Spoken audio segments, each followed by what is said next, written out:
For AP Biology Unit 2 Cell Structure and Function, we're going to be focusing this video on cell size for AP Biology or college biology. Before we begin, please note the disclaimer below and let's get started.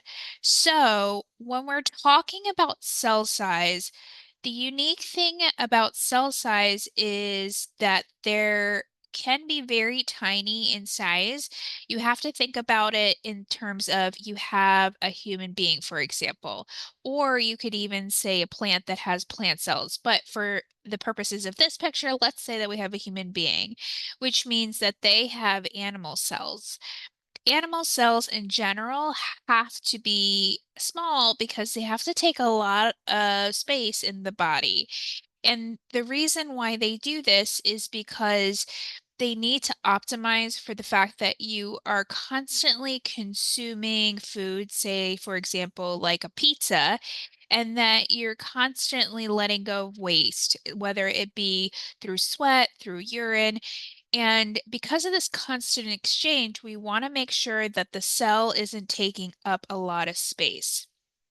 Because as your cells increase in volume, and volume is the space inside that cell, it needs to be able to take on the nutrients, and therefore having a large surface area allows for that ability to absorb those nutrients.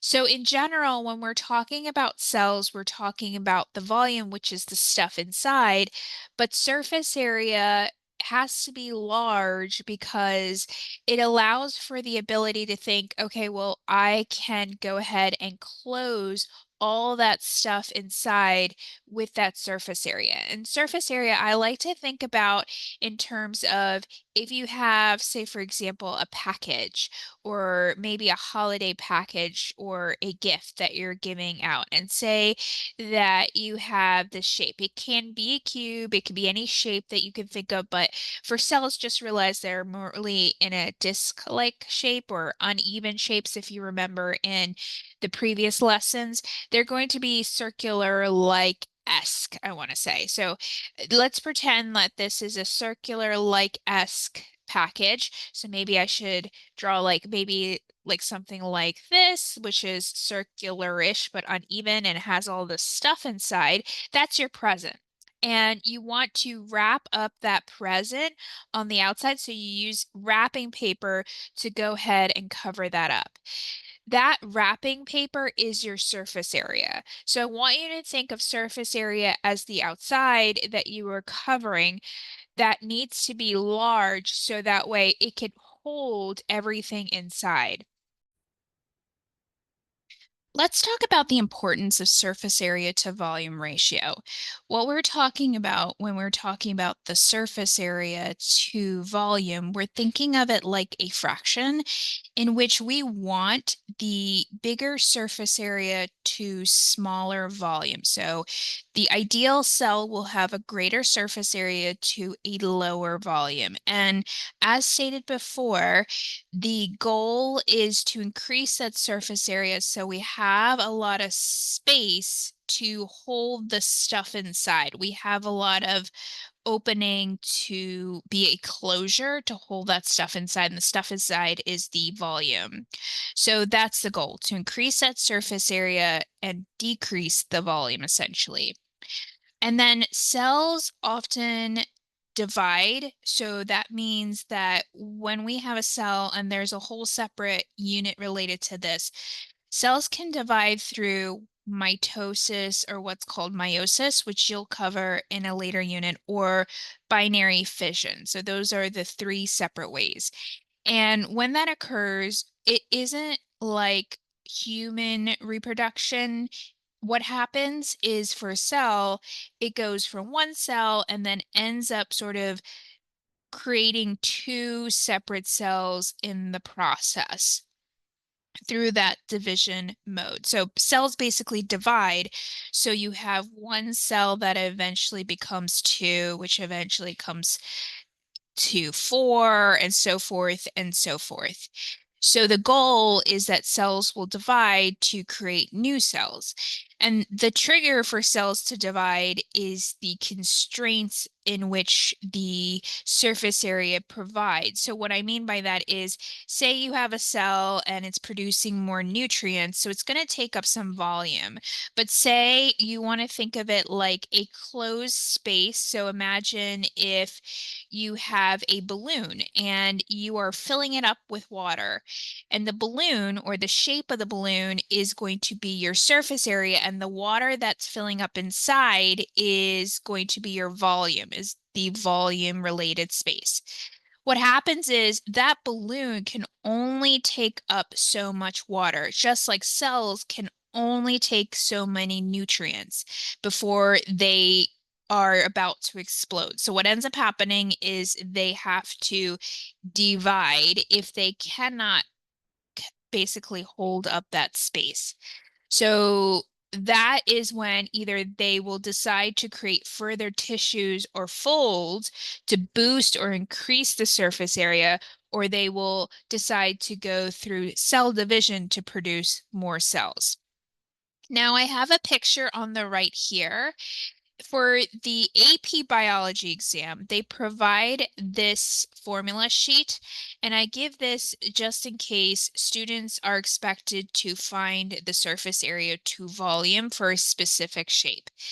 For problems, they will indicate the shape. They will say it's a sphere or a rectangular solid, cylinder, or cube, or provide some sort of picture. And they'll ask you to figure out in some way, shape, or form whether or not the cell itself can sustain itself. And the goal is to have a higher surface area to a smaller volume of that specific shape. You will use the formula sheet that is provided on the exam for specifically AP biology, and you will go ahead and figure out the shape that you're looking for. In the formula sheet, you need to look for the surface area on that formula sheet. Calculate the surface area, providing that they give you the correct information. So, say, for example, they gave you a sphere. That means they will have to give you the radius. If they give you the radius, you can go ahead and calculate the surface area to volume, and the higher the surface area to lower the volume, the higher chance that it can sustain itself. So that's an example of a problem that you could see. So the goal of comparative cell size. So I want you to think of processes that occur in the cell. And we talked about this below that, for example, say we have a cell, and if you notice there's a picture here, it sort of looks like a mitochondria because it has this like maze-like structure, and it's producing ATP, which we'll talk about later, again in a later unit, the understanding of what mitochondria produces. And so mitochondria produces ATP. It is an organelle within the cell. So remember, cells also not only have to hold nutrients, they have to hold all those organelles, like we talked about previously, like Golgi apparatus or the mitochondria. The cell has to be able to sustain those. And they also have to sustain the processes. So things like production of ATP within the cell. And that's the importance of surface area. The surface area has to be essential not only for holding those nutrients, but holding all those organelles accountable for the processes that take place. So we talked about the functionality of, say, like Golgi apparatus and how it works as similar to like a UPS or a post office where it has to ship and break down. That's a process that takes place within the cell. And that process of that organelle is dependent on the cell being capable of sustaining its shape. So that's why surface area to volume ratio is important. It's important not only for the cell size, but for those organelles within. And what happens also is as cells get bigger, their cell surface, so their surface area tends to decrease. So their surface area to volume decreases. So what happens is there's a reversal. So remember, you have surface area to volume, and ideally we want a high surface area to a low volume. But what happens as the cell gets bigger and bigger and bigger, we end up saying that it's a lower surface area to volume. It's sort of like that balloon. It's filling up with more water and more water and more water, that what ends up happening is the balloon can't sustain the water inside. So once again, we do need a way to ensure that we are continuing to make more cells, and that's by dividing to make sure the cells can continue to extend out their functionality. Now we're going to talk about surface area to volume, and I want to bring a few things to your attention here so that we can review them together. The first thing that I want to note is the following table that you see here on the right. And while you're expected for the AP Biology exam, at least, the College Board related one, it is noted that they do only give multiple choice questions or MCQs and free response questions. But you'll notice that this question here is not your typical free response question or multiple choice question. And I did that on purpose because this type of question that you could see related to a cell can be a critical thinking related question that you're going to be expected to know how to calculate the surface area to the volume. So hypothetically, I mean, they could tell you, hey, there's a cell that some scientists had found, and that scientist found a cell, and we need to know whether or not it sustains itself. We are given some sort of radius. Go ahead and calculate. So knowing that piece of information, you are going to go ahead and look at your formula sheet that is provided on the exam, and you're going to calculate the surface area and the volume. They can give you the dimensions as well. You could utilize that as well to go ahead and figure out, because they'll give you some sort of radius or diameter. So if they give you the diameter, make sure to divide by 2, but they could give you that radius essentially in some way, shape, or form. And you go ahead and calculate the surface area and the volume based on your formula sheet. Knowing that we are given a bunch of surface areas and a bunch of volumes to show what happens when there's a cell that potentially grows bigger in size. And we're going to go ahead and calculate the surface area to volume. The way that you're going to do that is we are given the pre-calculated surface area and the volume of each one of these shapes. You're going to divide them and tell me what you get for the surface area to volume for these three boxes here. Go ahead and pause the video and unpause once completed. Also, please note you can use a calculator for this problem because you are allowed to use a calculator on the actual real exam. So go ahead and take your time, take a minute, pause the video, and then unpause once completed. Okay, now that we have completed the three different boxes here, let's go see if we calculated the correct answers. So if we go ahead and divide the 12.6 divided by 3.1, please note that even though they give you a square here, the centimeter square, you're not going to use it to calculate. You're just going to go ahead and type in your calculator 12.6 divided by 3.1, and you're going to reduce it in your calculator, especially if you have a scientific calculator. You're going to go to the fraction button, and it's going to give you the reduced fraction, or 4. If you divide them in general, 12.6 divided by 3.1, you're going to go ahead and find a very similar strategy as well. So if you calculate, like I said, 12.6 divided by 3.1, you go ahead and you say, okay, it's actually going to be around 4.06. And we have to go ahead and say, all right, this is close to 4. So I say it's 4 over 1. So that's the way that you get the 4-to-1 ratio. Now, for the other one, so if you have 18.8 over 6.3, you go ahead and calculate that one. So we have 18.8 divided by 6.3. You get something like 2.98 something, and that you can round up to closest being 3. And the same you perform with this one, and you get something close to 3, and it's a 3/1 ratio. So the point of this table essentially is to show you that as I increase the surface area, so remember, we're increasing the surface area, and then we're going ahead and also increasing the volume. That's essentially what realistically happens to cells. Like we're increasing the nutrients until we get to a certain capacity. And so what ends up happening is if you notice the surface area to volume ends up stagnating.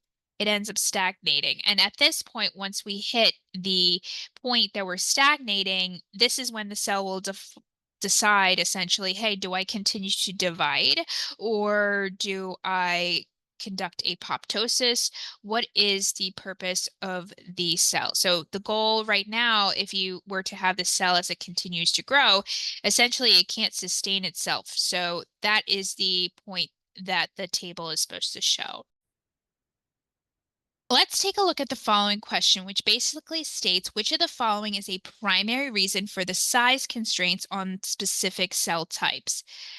Is it A, larger cells evolving after smaller cells? B, ensuring an adequate surface area for the cell's function? C, eukaryotes evolving subsequent to prokaryotes? Or D, noting that longer cells generally have a higher cell volume? Make sure to pause this video, take a moment to answer the question, and unpause the video once completed. Please note, questions like this should not take longer than 30 to 60 seconds. Okay, now that you're done completing and answering the question, let's see if we got the correct answer. So the correct answer is B. Let's review why by going over the incorrect answers first. So for answer choice A, let's take a look at the question. They're basically focusing on size, and we know that size, based on our background, is the proportion of surface area to volume. And answer choice A says larger cells evolving after smaller cells. So we're not comparing cells to cells. We're comparing cells within itself to take a look at the proportion of surface area to volume, just like we talked about a balloon filling up with water. And in this case, they're comparing cells to cells. Because of this, we would say that this is an incorrect answer, not the best choice. Answer choice C is very similar to answer choice A in the sense it's saying eukaryotes evolved subsequent to prokaryotes. Once again, talking about evolving, comparing to cells. And we know that eukaryotes evolved after prokaryotes based on our prior knowledge. This is not an incorrect statement. And it's very similar to A in the sense that we know eukaryotes are larger than prokaryotes.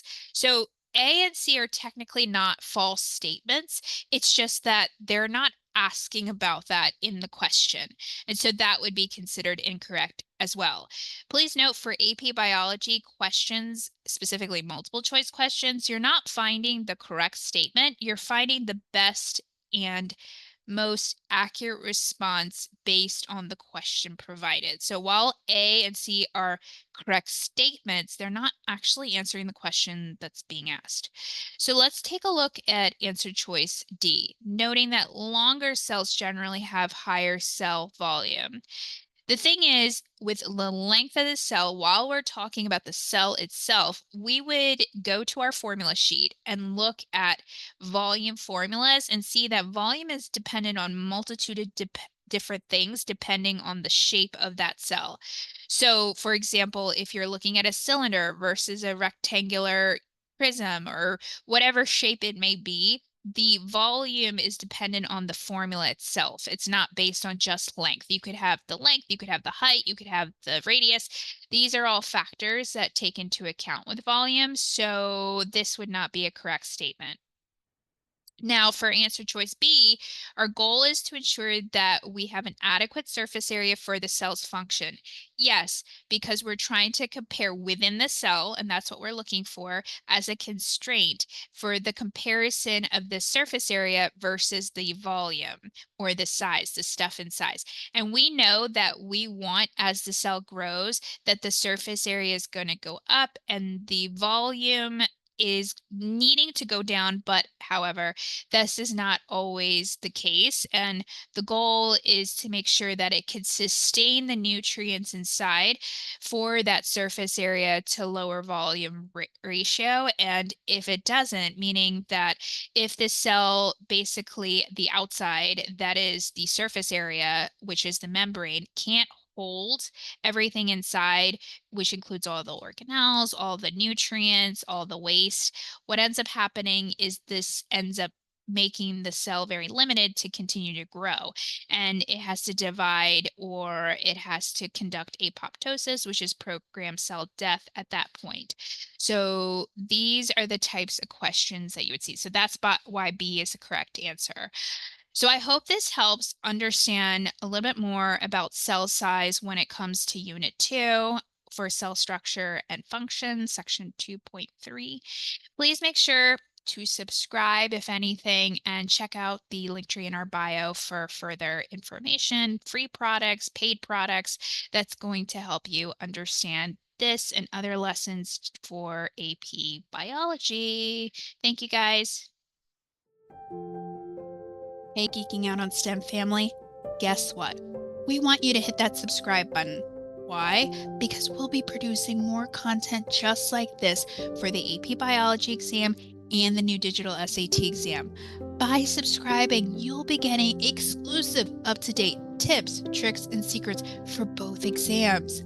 Also, if you're a parent, a teacher, a homeschool instructor, or a student, you might be looking for affordable and exclusive digital products to help improve multiple choice questions, free response questions, or question bank questions related to both the digital SAT or AP Biology exam. We have them here. Make sure to check out our link tree in our bio for curated resources that you won't find anywhere else. These unique resources are designed to help you raise your score. By hitting the subscribe button, the more subscribers we get, by the way, the more videos we can make. So make sure to join our family to ensure that you get a perfect score for both exams. We can't wait to help you succeed.